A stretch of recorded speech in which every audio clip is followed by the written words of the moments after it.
దేవుని నామానికి మీ అందరికీ నా వందనాలండి. మనం ఇప్పుడు శిలువలో పలికిన 5వ మాట గురించి మాట్లాడుకుందాం. 5వ మాటలో చూసుకున్నట్లయితే నేను దప్పిగా ఉంచున్నానని చెప్పేసి దేవుడు చెప్తున్నాడు.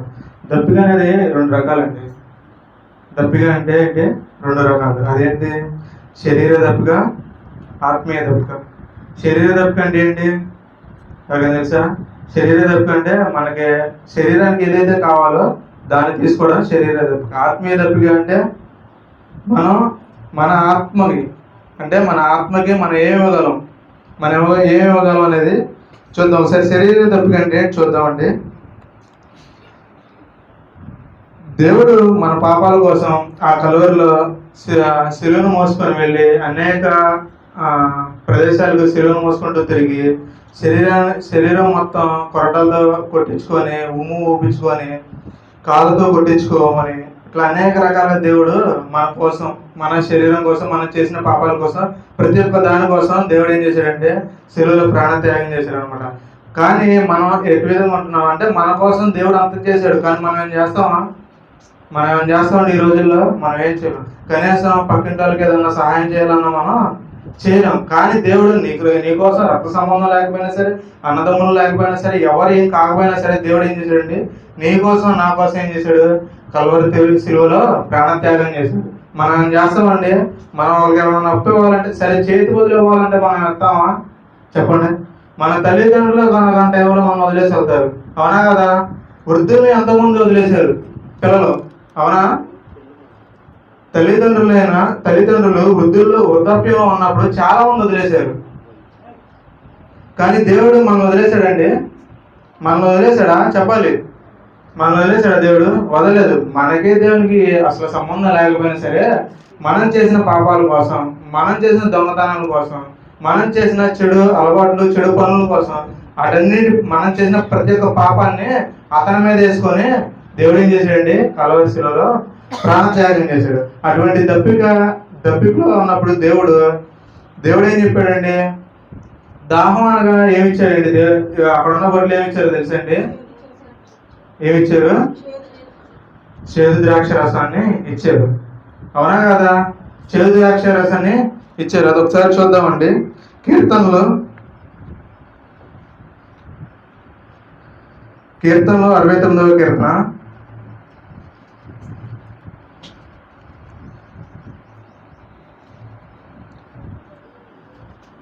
కీర్తనలు 69వ కీర్తన 21వ వచనం ఒకసారి చదువుకుందామండి. ఆహారముగా పెట్టిరి, నాకు దప్పి అయినప్పుడు చిరకను త్రాగనిచ్చిరి. చాలండి. ఏం చేశారంటే దప్పిగా అయినప్పుడు చిరకను తాగిచ్చారండి. చిరక అంటే ఏంటండి? చేదు ద్రాక్ష రసం అనమాట. దేవుడు మన కోసం అనేక విధాలుగా చిత్రహింసలు పొందినా సరే, మనం దేవుడికి దాహం అనగా మనం ఏమిచ్చామండి? ఏమిచ్చాం? మనం అక్కడున్న బొడ్లకి మనకి పెద్ద తేడా లేదు. ఎందుకని వాళ్ళు దేవుడిని ఎరగలేదు, మనం దేవుణ్ణి ఎరిగి దేవుడు చేసిన అద్భుత కార్యాలు, అనేక కార్యాలు మనం చూసినా సరే మనం ఏం చేద్దాం? దేవుణ్ణి ఎరగం, అవునా కదా? చెప్పాలి, అవునా కదా? దేవుణ్ణి ఎరుగుతారండి.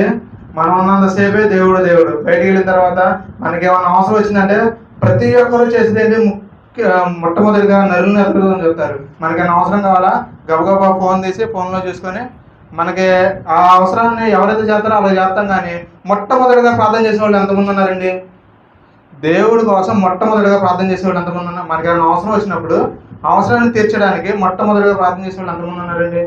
అతి తక్కువ మంది ఉంటారు. కానీ ఫస్ట్ మనకు గుర్తొచ్చేది ఎవరు? నరులు. ఎందుకని? వాళ్ళే చేస్తారు అవసరం, వాళ్ళు తప్ప ఎవరు చేయలేరు అని మనం ఏంటి గుడ్డిగా నమ్ముతూ ఉంటాం. కానీ మన కోసం కలువరి శిలువలో ప్రాణం చేసిన దేవుడిని మనం ఏం చేస్తామండి? నమ్మడం కొంచెం మనం ఎన్నో దేవుడు చేసిన ఎన్నో అద్భుత కార్యాలు చూసాము, చదివాము, అన్నీ నేర్చుకున్నాం కూడా. కానీ మనం ఏం చేస్తాం? దేవుడిని నమ్మడానికి ఇంకా చంపొస్తూనే ఉంటాం. కానీ దేవుడు నీ కోసం, నా కోసం కలువరి శిలువలో ప్రాణత్యాగం చేశాడు. అంటే దేవుడికి మనం దాహాన్ని అడిగితే ఏం ఇచ్చామండి? చేదునిచ్చాం అనమాట. అలాగే రెండో మాటగా చూసుకుంటే ఆత్మీయ దప్పిక ఏంటండి? ఆత్మీయ దప్పిక ఏంటండి? ఆత్మకు కావాల్సిన దప్పికను అది ఇస్తున్నాం మనం. ఆత్మకు కావాల్సిన దప్పిక ఇస్తున్నాం మనం. చెప్పాలి, ఇస్తున్నామండి? ఇవ్వట్లేదు. ఎంతవరకు మనం పొద్దున్నే లేసామా, మన పనులు మనం చూసుకున్నాం, పనికి వెళ్ళే వాళ్ళు పనికి వెళ్ళారా, సంథింగ్ ఇలా జరుగుతూ ఉంటుంది. కానీ మన ఆత్మకు కావాల్సిన ఏదైతే మనం ఆ దప్పిక ఉందో అది మనం ఇస్తున్నామంటే పొద్దున్నే లేచి ప్రార్థన చేసుకుంటాం, బైబిల్ చదువుకుంటాం. ఇదంతా ఏంటిది? ఆత్మకు కావాల్సిన ఆత్మీయకు కావాల్సిన దప్పిక అనమాట. ఏంటిది? ఆత్మీయతకు కావాల్సిన దప్పిక. ఆ దప్పికను మనం తీరుస్తున్నాము. మనం చెప్పండి, శరీరానికే తెచ్చలేకపోతున్నాం, ఆత్మకి ఏం తీరుస్తూ ఉంటారా? మనకు ఆకలేసినప్పుడు మన బద్ధకానికి వాటర్ తాగలేకపోతున్నాం శరీరం కోసం. అట్లాంటిది ఆత్మీయత కోసం ప్రార్థన చేస్తూ ఉంటారా? ప్రార్థన చేస్తామా? కేవలం నీటి కోసం దేవుడు శిలువలో ప్రాణత్యాగం చేసింది నీటి కోసం కాదండి, ఆత్మీయ దప్పిక కోసం. అంటే అతను శిలువ మోసుకుంటూ అనేక ప్రదేశాలకు తిరుగుతూ కూడా దేవుడు ఎంతో పరిచర్య చేశాడు. అంటే ఎన్నో ఆత్మలు రక్షించడానికి దేవుడు చూశాడు. కానీ ఆయన స్వార్థాన్ని కోసం చూడలేదండి. ఆయన స్వార్థాన్ని చూస్తే ఇప్పుడు మనకి కల్వరి శిలువలో ప్రాణత్యాగం చేసేవాళ్ళు అండి. చెప్పండి, కల్వరి శిలువలో ప్రాణత్యాగం చేసేవాళ్ళ? చూడలేదు. ఆయన ఆ స్వార్థాన్ని చూసే వ్యక్తి కాదు. మనం మనుషులైనా మనం స్వార్థాన్ని చూస్తూ ఉంటాం.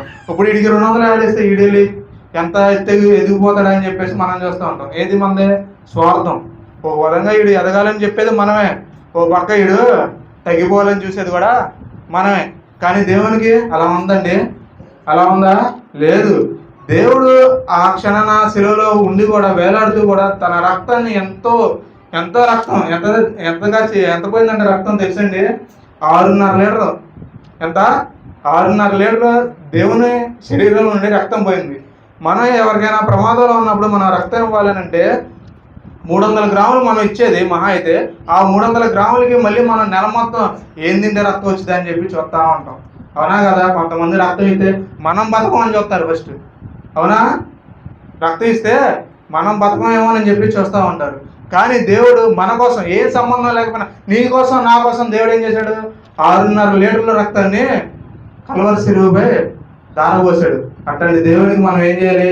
ఆత్మీయ దప్పిక. దేవుడు చేసిన పరిచర్యలు ఎన్నో రకాల పరిచర్యలు దానికి తగ్గట్టుగా పోల్చుకొని దానిలో చేమంతా, ఎక్కువ కూడా కాదు, చేమంతా ఎంతండి, చేమంతా మనం కూడా పరిచర్య చేస్తే చాలా బాగుంటుంది. అది ఏంటిది? మన ఆత్మీయకు ఏంటిది? దాహం అనమాట. మన ఆత్మీయ దాహానికి దాహం అది ఏంటిది? మనం చేసే పరిచర్య కానీ మనం చేసే ప్రార్థన కానీ అదంతా ఏంటి? మన ఆత్మకు కావాల్సిన దప్పిక. అదేవిధంగా దేవుడు అనేక ప్రదేశాల్లో చేశాడు. కానీ మనం అలా చేస్తున్నామండి. మనం నశించిపోతున్న ఎంతోమంది గురించి, అంటే ఎవరు నశించిపోతున్నవారు? మనమే. తాగేవాళ్ళం కానీ, తిరిగేవాళ్ళం కానీ, చెడు పనులు చేసుకునే వాళ్ళం కానీ, దొంగతనాలు చేసేవాళ్ళం, అన్నింటికి అందరి కోసం దేవుడు ఏం చేశాడు? కల్వరి శిలువలో తన ప్రాణాన్ని త్యాగం చేశాడు. కానీ మనం అలా ఉంటున్నామండి. దేవుడు ఇచ్చాడు, దేవుడు ఎందుకు ఇచ్చాడో సగం మంది తెలియదు. దేవుడు ఎందుకు చనిపోయాడో సగం మంది తెలియదు. కానీ మనం ఏం చేస్తున్నాం? మన రోజువారీ జీవితాన్ని మనం సాగిస్తూనే ఉంటున్నాం. కానీ దేవుడు ఏ సంబంధం లేకపోయినా సరే కల్వరి శిలువలో ప్రాణత్యాగం చేశాడు అనమాట. మన ఆత్మకు కావాల్సిన దప్పికను మనం తీరుస్తూ ఉండాలి. ఎలా తీరాలి? ప్రార్థన ద్వారా, వాక్యం ద్వారా. మనకి ఇతరుగా అంటే మనకి అంటే మనం చేయాల్సినంత సాయం ఎవరికైనా చేస్తున్నామంటే మన ఆత్మీయకు కావాల్సిన దప్పికను మనం ఇస్తున్నట్టు అనమాట.